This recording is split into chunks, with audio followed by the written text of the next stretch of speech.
Hi there, welcome back to TechNMath, where we decode logic and build your future using programming and mathematics. I'm Ayomide, and in this video, I want to show you what programming really is. Not in a confusing or advanced way, but using logic and math you already understand. Even if you've never written code in your life, this video is made just for you. Let's start with something you already do. You want to check if a number is even or odd. How do you do it in your head? Example, you see 6. You know 6 divided by 2 equals 3 with no remainder, so it's even.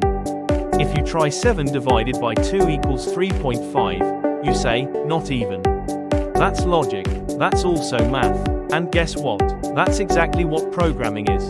Programming is simply telling a computer how to follow your logic, step by step.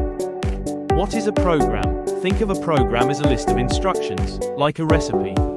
Example, ask the user for a number. Divide the number by 2. If there's no remainder, it's even. Otherwise, it's odd. That's a program. It's just math plus decision making, which we call logic. So if you understand what it means for a number to be even or odd, you already understand how programming works.